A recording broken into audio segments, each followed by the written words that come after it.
Standard Oil and your local Standard Oil dealers and agents invite you to listen to the Standard Oil News Roundup, a service of WHO Hotline News. Good afternoon, ladies and gentlemen. This is Jack Shelley, and these are the headlines in the news this noon. U.S. Marines have scored an apparent victory over the Viet Cong. President Johnson is holding a news conference right now. Details on these headlines in just a moment. Ladies and gentlemen, it comes to you from the doorway of the Standard Tire Company at the corner of 1st Avenue and 1st Street in downtown Cedar Rapids, Iowa. It's a nice day, although it's clouding over a bit. Shirt sleeve weather. You can take off your coats today. Beautiful day for baseball. Much too warm for football. My goodness, I'd hate to be wearing busting pads today. Those of you that have been gone on vacation and those of you that are planning to go, we're glad those of you that are back because we wouldn't want to lose any listeners. And those of you that are leaving, we hope you'll drive carefully and be back with us for all the things that are going on that we do have. It's too early to tell what will happen to farm prices generally. Today at our terminal markets, cattle prices increased 27% and hogs 17.5%. Shenandoah markets bought butcher hogs at $17 per hundred, up 18%. Little or no increase.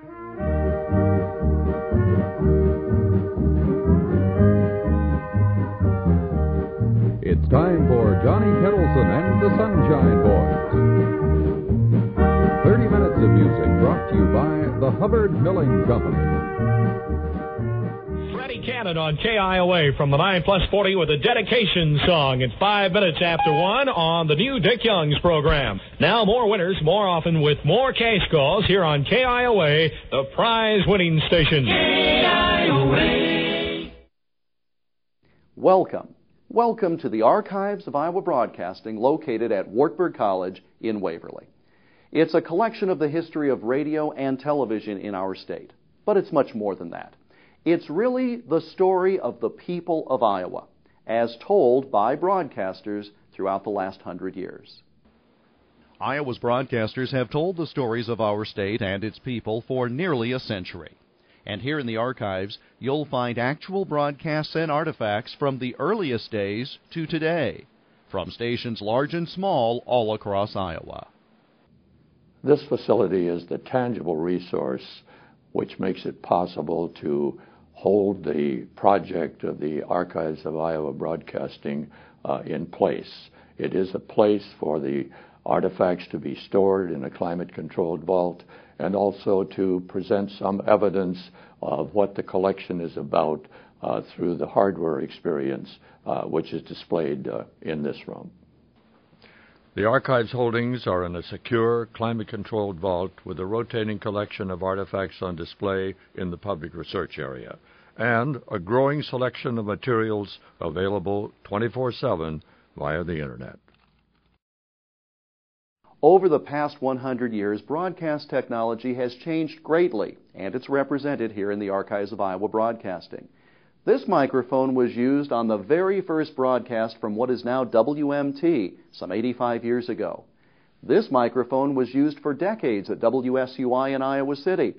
And now the sound technology has improved to where I'm speaking to you through a small microphone located right here.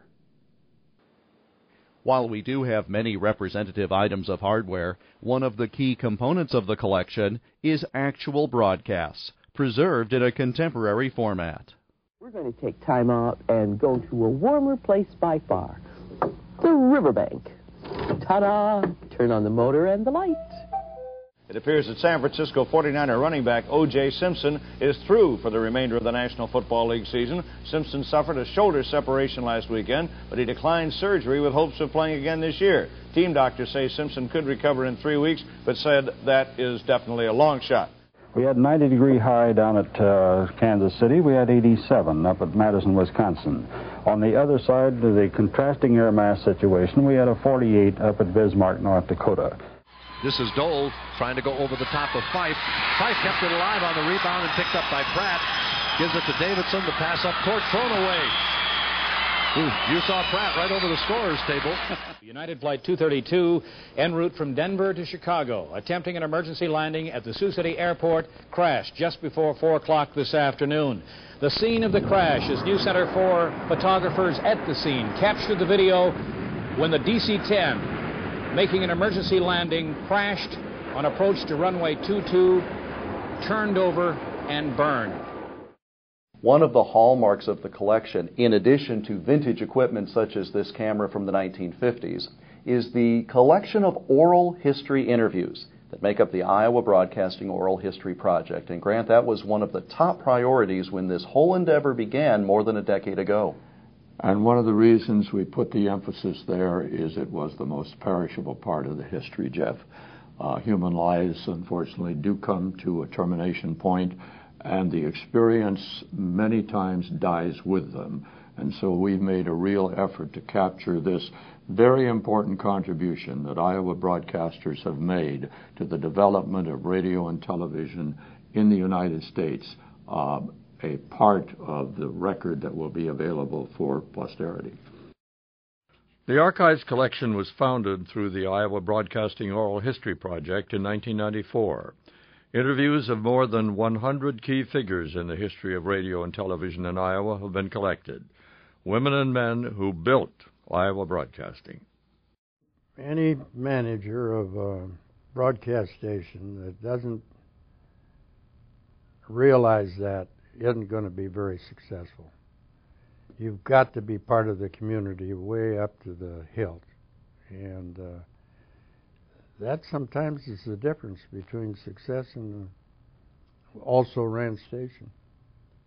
We had a theme song. I remember one woman telling me that the theme song, whatever it was played at 3 in the afternoon, and her child went and got the peanut butter and bread and bought it to her to make the sandwich because it was lunchtime. The story that stands out in respect to, how young I was is that when I did the audition, they said, very nice job, John. We like the audition. You just look a little too young. And of course, I looked about 15. Maybe if we could put some gray in your hair.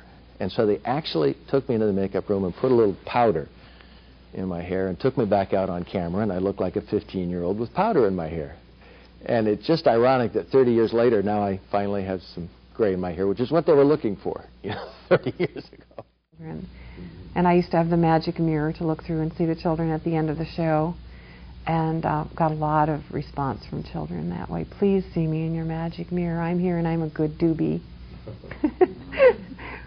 That a 50,000-watt clear channel radio station in the heart of Iowa could provide a service to people in small towns and on the farms in addition to the cities, but particularly for people in the rural areas that they had never known before. It was just a whole new world opening up for them. But in order to continue our efforts to preserve these stories for the ages and make them available to a broad audience, we need the support of individuals, companies, and foundations. This is a critical time in the life of our project. To date, the Iowa Broadcasters Association, Humanities Iowa, the Corton McElroy Trust, Wartburg College, and the R.J. McElroy Trust have generously supported our efforts. So have the dozen men and women who serve on our National Advisory Board. We invite you to join us in supporting the Archives of Iowa Broadcasting.